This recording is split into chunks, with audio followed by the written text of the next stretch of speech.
In this video, I'm going to show you how to set up and use a fractional distillation apparatus.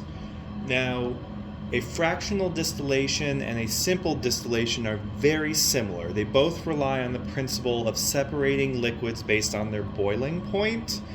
The added benefit of a fractional distillation is we can have a little bit more precision about how we separate liquids based on boiling point. So if we, for instance, have two liquids that have a pretty close boiling points, it may be hard to separate them by a simple distillation. Since we're only relying on one heat source and one imperfect heat source to heat a reaction mixture, it may be a little bit difficult to control the separation when two or more boiling points in a reaction mixture are close together.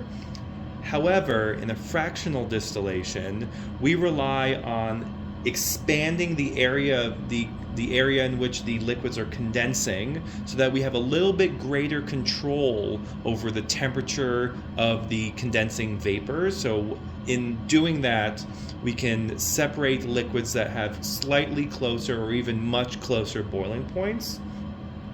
So I already have the fractional distillation set up because the setup is very similar to that of a simple distillation. We have our reaction mixture, we have our still head with the thermometer sticking inside at the arm.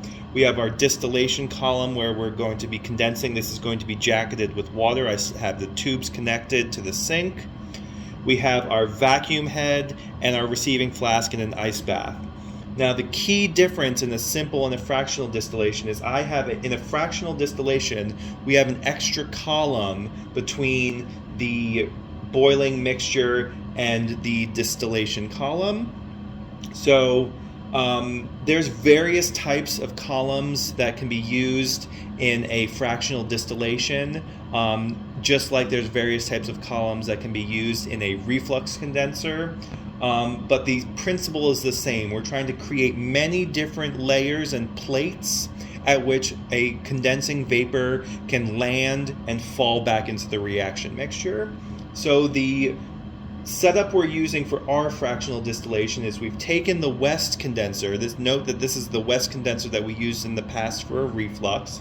And I've put some copper wool inside the center of the column. Now you could use copper wool, you could use steel wool, you could even pack this with ceramic beads. The goal is just to create more surface area inside the column for which the evaporating vapors from the solvent mixture or the reaction mixture can hit, cool down, and separate back down. So what this is going to do, this copper wool in this case, is it's going to create greater separation between boiling liquids that have similar boiling points. So say if we had a mixture that had a boiling point at 70 and a boiling point at 80, that may be difficult to separate via simple distillation because this is an imperfect heating source. It may say 75, but it may actually be at 85, in which case we would just boil over both liquids at the same time. However, if we have an extra column in between the reaction mixture and the distillation column, we can cause the two close boiling solvents or close boiling liquids to separate a little bit more. So we can get greater separation and be more likely to separate two liquids that have similar boiling points.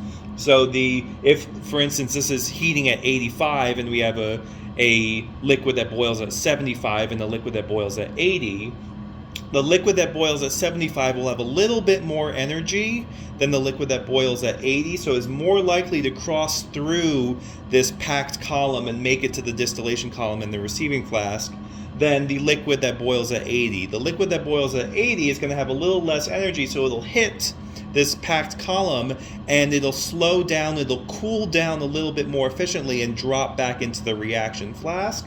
So this packing is going to help us separate the close boiling liquids by increasing the surface area in which a liquid can condense. Other than that, the process by which we operate a fractional distillation is exactly the same.